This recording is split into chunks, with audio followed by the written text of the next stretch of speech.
I'm your host, Sam Herring. For over 2 decades, I've been building learning companies that help people and organizations grow and thrive. Today, I'm joined by Ray Makela, Managing Director for Talent Development at SBI. It's the Growth Advisory Company. SBI helps B2B companies grow faster by bridging the gap between strategy and execution. And they do this with a mix of data, experience, and hands-on support. Now, Ray has had a really interesting career. He's built this career across sales enablement, learning, change, and transformation at companies like Accenture, CGI, and Sales Readiness Group. He's been a leader throughout his career. He's played roles like CEO, Chief Customer Officer, and an officer in the U.S. Navy. So, Ray, welcome to Being Intrepid. Well, thanks, Sam. I appreciate the introduction, and it's always interesting to kind of hear yourself described. But no, I think that you did it well, and great to connect. I mean, we've been connected for years now, and have collaborated on a number of different initiatives, and so it's great to be chatting, especially around some of the themes we're going to dive into today about how learning and development and enablement is changing, and some of the things we're seeing. So, yeah, great to be here with you today. Yeah, absolutely. So, Ray, I always love to kind of start these conversations on a little bit of a personal note. And Mhm. so, you started your career as a naval officer and served for a time Mhm. as a naval ROTC instructor. So, from the beginning, you were working with adult learning. So, I'm curious if you can kind of connect the dots and share with us a little bit of a through line here, like did you learn things as a Navy instructor that inspires or informs your work as a corporate learning leader today? Yeah, it's an interesting and insightful question, Sam. I don't think anyone's ever really asked me that going back that far. Yeah. I would say, 35 plus years ago, but it did shape a lot of what I'm doing today. And I often joke that it really prepared me, even though you think, what did driving ships in the Navy, have to do with training sales leaders and being an instructor? But I mean, there are really two things that jumped out. One is not surprising, but the Navy knows how to do training and certification. I mean, it's really in your core. I spent most of the first 2 years, on the ship daily going through certifications, checks, criteria that you had to pass to get to the next level, and really gave me, I think, an appreciation for what training at scale looks like. Mhm. And then from a leadership development standpoint, I mean, just going through the officer training, leadership training, I leverage those lessons every day.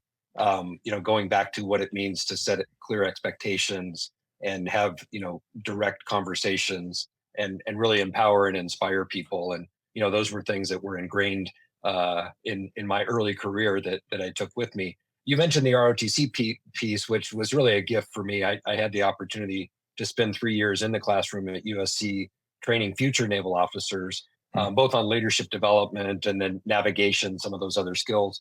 And so that really gave me, I think, my love of being in the classroom and, being an instructor and associate professor there. So that transitioned, naturally then to being in training and change management at Accenture, and then, the career going from there. Yeah, what an incredible foundation, like you said. I mean, complex technology you need to be highly trained on, and then it just strikes me that the armed forces is just an incredible in breeding ground and development space for leadership development. So that's amazing. What a great foundation. So let's zoom forward to today. Tell us about your current work at SBI, and we got to know each other, Ray, when you were CEO of Sales Readiness Group, which was Yep. obviously acquired by SBI. But tell us about this little journey about SBI and how you navigated the acquisition of SRG to SBI.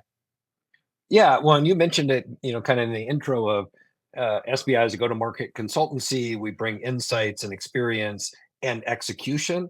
And so the execution piece was really critical because, I think a lot of there's criticism of strategy or, in some other areas because it gets handed off, and there isn't that ability to kind of land Hmm. the plane, right, to get it Hmm. done. As we grew Sales Readiness Group with our training curriculum and our ability to help sales enablement and sales organizations really implement and improve skills, it was a natural extension for SBI. They reached out to us and said, "Hey, we would like to have this talent and training service line as an offering, following some of the other consulting engagements that we're doing."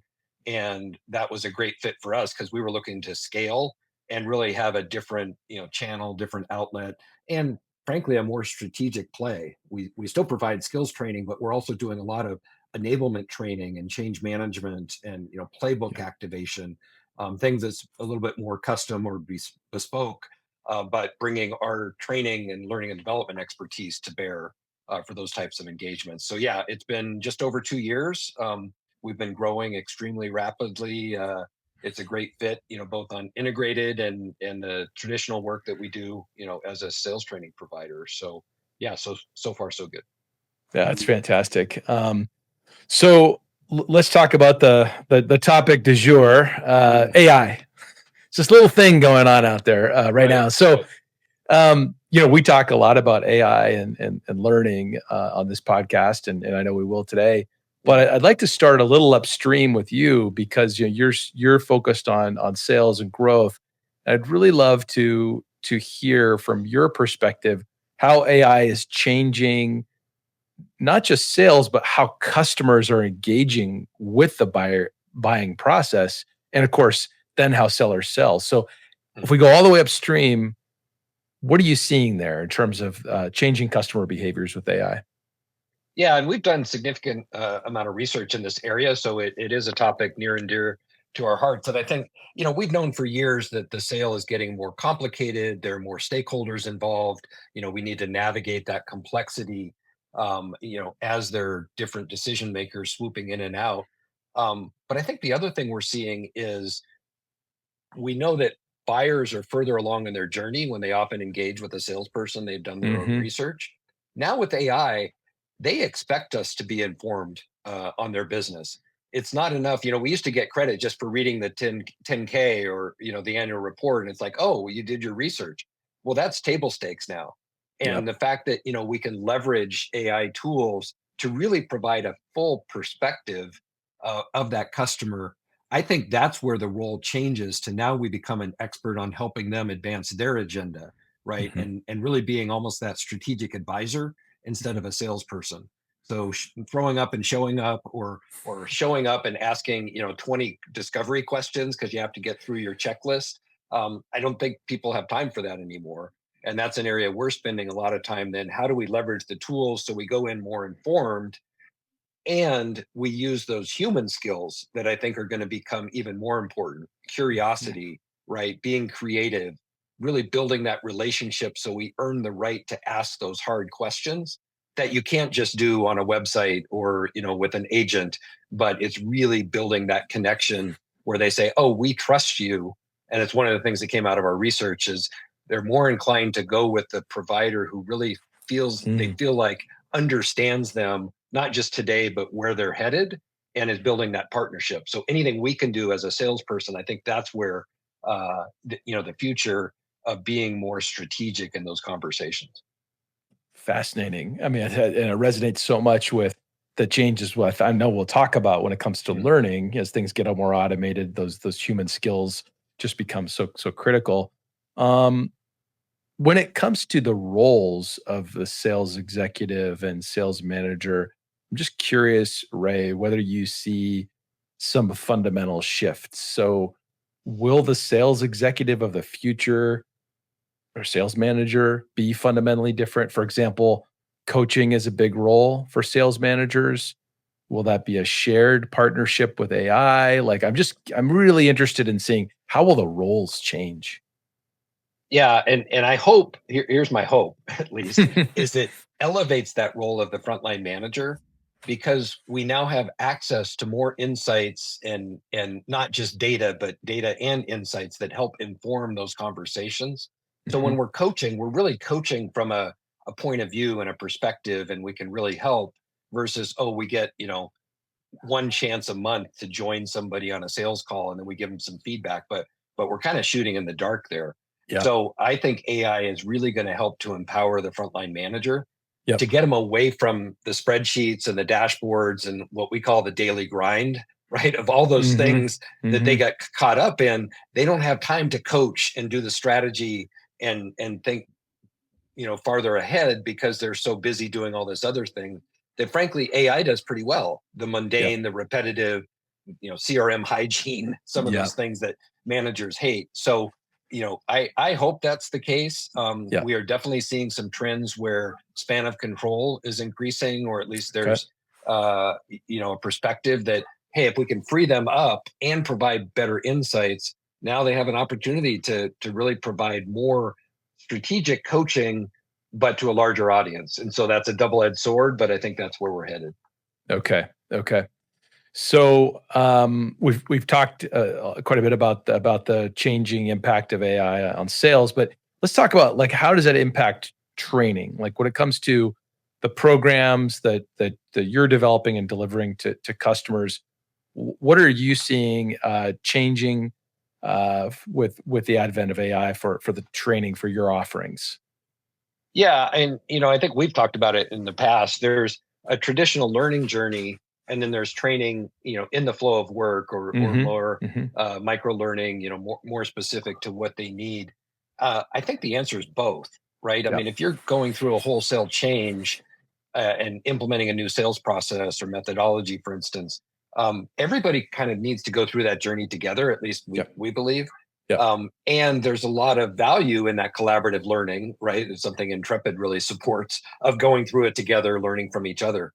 And there's a point where we need to plug some bespoke or very personalized skill gaps for an Hmm. individual. Hmm. And so I think we're going to see both, where now, and we have it like a digital talent assessment that then provides a very good layout of, oh, for this individual, if we help with these skills, it would apply or impact their performance relative to a top performer, right? These are the biggest gaps. So let's provide some micro learning or some specific, skill builders to help with that. And we can do that even in real time. I mean, I think with some of the AI tools, we'll see that even after a call, like, hey, this was an area that was a little bit, shaky, or maybe there was some awkwardness. Let's practice that negotiation skill when you presented that.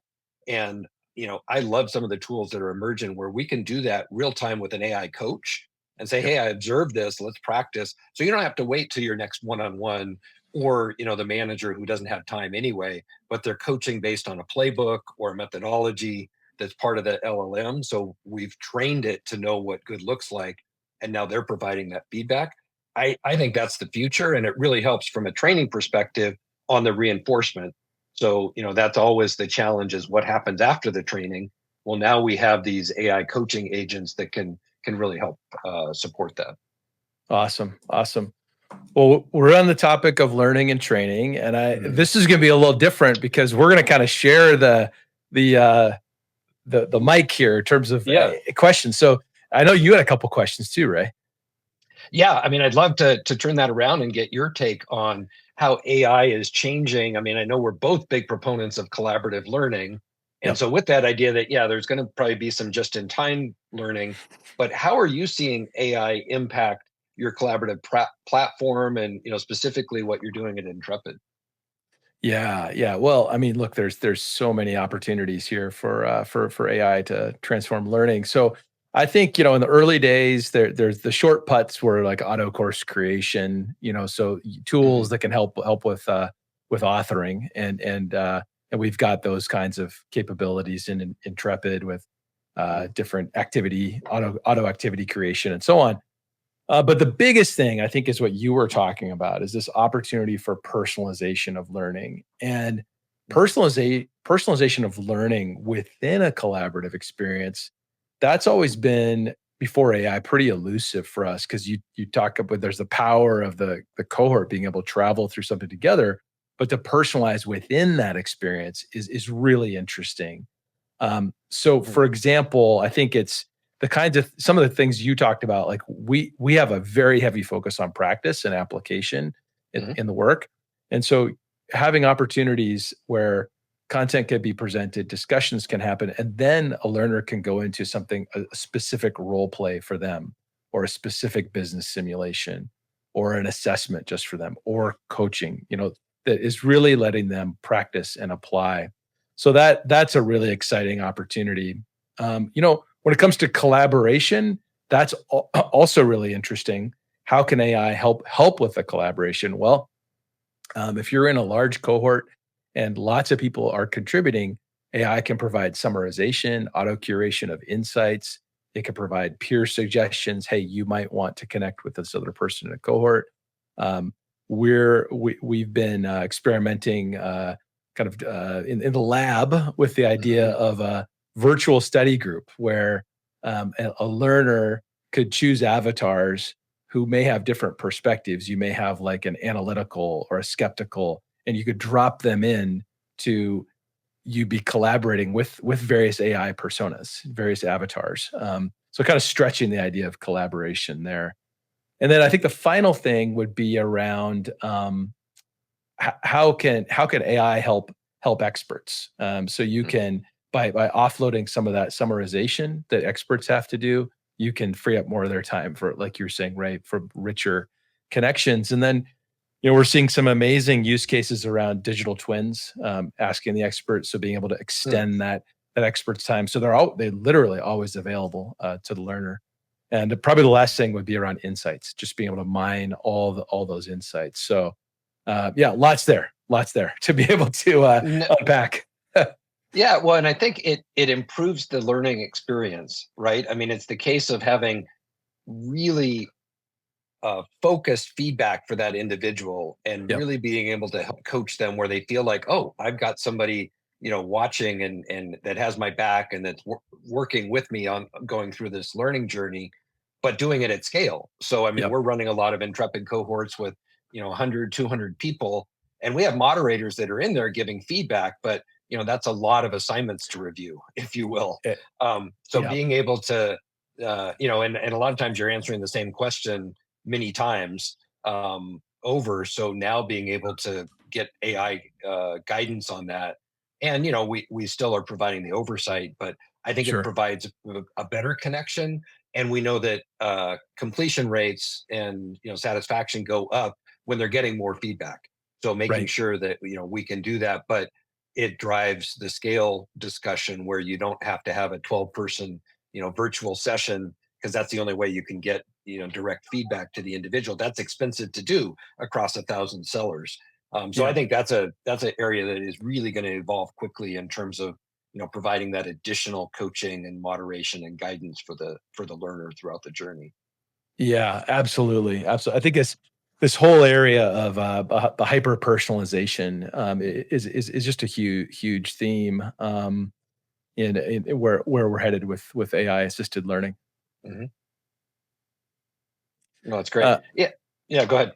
no, please. Well, I was just curious, are there other areas that you're excited about, as you're looking at the industry? It's the $1 million, multi-million dollar question, but yeah, are there other things that you're looking at? You talked about in the lab, but that you Yeah. see evolving over the next year or two?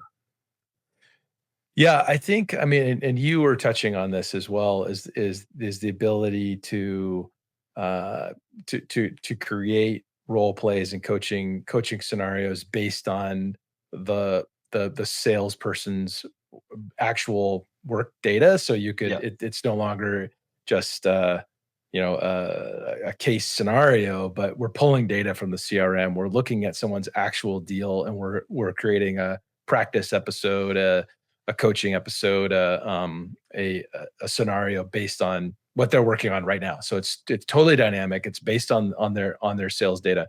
Those kinds of things are super interesting. Um, I think, I mean, what I'm interested in are all the things we've discussed. I think that the maybe the caution I might say is that we've been down a path in the past with technology related to learning where asynchronous experiences drive isolation and low completion. And Hmm. so I think we need to be careful about offloading too much to AI And like you were saying earlier, how can we optimize the role of the coach? How can we use AI to make the human interactions that much more meaningful and powerful, and a great use of that expert's time, so that so we really are focused on sharpening those human skills, and we're not purely looking at AI to offload, all the training or all the learning, because we could find ourselves in a a more in a continued isolated learning kind of experience. Yeah, yeah, I think we cannot automate the human factor there. And, as a trainer, that really resonates with me because we talk about the magic in the room, right? Yep. But the experience that comes through that collaboration, through sharing lessons. I mean, we run a lot of cohorts where people are connected from around the world and they've never met before within the Yep. same company. But they're Yep. like, wow, I didn't know you had that same thing in a whole different region or geography. And now they're connected and they're sharing that, even outside the training. So I think that's really key. I mean, as you know, with Intrepid, we're big fans of still doing the what we call the application review coaching sessions where they're coming together and we're talking about the lesson or the assignment for that week. We're sharing some of those best practices, and I think AI can really help inform those, so we're really hitting the high points. Where did people struggle? What were some of the key themes? Let's lean in on that. Those are the sessions they're going to remember, because they're like, oh Right. yeah, that really, I had that same issue, and now we're able to work through it together, and it enforces that collaborative learning. Yeah, absolutely. Absolutely. So Ray, as you think about your audience of sales and sales enablement leaders, what is in this, given all this change we have with the transformation of AI, Yeah. what is your nugget for them? What's one thing they could do to effectively upskill and prepare their sellers for this changing audience or changing Yeah. environment? Changing Right, environment. right. Yeah, I mean, it is moving quickly. I think being able to assess their performance, one of the things we do, that I think is often very eye-opening is, let's assess their competency, right? We can do some sort of behavior-based assessment. Now we can pull in maybe their conversational intelligence, right? The call recordings. We can get a dashboard of, okay, what are they doing well? Maybe where are they struggling? If we overlay that with their performance against quota or their sales performance. I mean, that's why sales is one of those areas you actually can measure whether it's Mhm. effective or not. Mhm. And so I'm really excited about being able to say, well, one, let's look at those, B and C players compared to the A players. What are the things we need to lean in on for those individuals to move them up? And we Yep. know that there's a strong correlation. Now, sometimes they have the skills, but they're still not hitting quota. Okay, so what's getting in the way there? That's more Right. of a performance management. Do they know the expectations? Is something getting in the way? Do they have a motivation issue? So I think just that kind of view is really helpful, and we can do that more in real time now with some of the tools that we have and that we have coming available. So I think just getting a better perspective on what that looks like and how we can upscale them, and then what the return. The other thing we're seeing that I'm really excited about is just being able to benchmark the training and saying, well, let's flag that cohort that just went through the training. Now we have all of this data and insights about performance. Did the training make a difference? And I mean, I talked to a very large enterprise client the other day, and they're like, "Well, we run sales training, but we really don't know if it matters. Like, we really can't find a correlation between that and their performance." And I'm like, "Well, one, that's eye opening, right? Yeah. Yeah. I'm not sure, how that could happen, but now we can prove, I think, whether or not 30, 60, 90 days after, did we grow the pipeline? Are we starting to improve win rates or cycle time? We can look at those key metrics. So I think that's exciting. Is enablement has always had the discussion about how do we measure success, and now we have the ability, I think, to do that more in real time. Yeah. Yeah. Absolutely. Well, this has been so much fun, Ray. I mean, thanks for this collaboration and the conversation. It's always, always learn something from our conversations, and and you help me keep sharp in the world of sales and sales enablement. No, it's great to put our heads together, and we've really valued our relationship with Intrepid over the years, and you've been a good partner with our clients. So yeah, I'm excited to see where you all are heading and layering in some of these other tools. I think it's going to be, I mean, it's going to be crazy. It's probably cliche, but pretty exciting couple of years ahead of us. But having these kind of conversations and staying up on it, I think is a great place to lean in. Fantastic. Well, if you enjoyed today's episode, you can follow or subscribe to Being Intrepid wherever you get your podcasts. And if you've got your own learning challenge you're wrestling with, drop us a line. And until next time, keep asking the hard questions, chart your own course, and keep on learning. Thank you. Appreciate it. Thanks, Sam.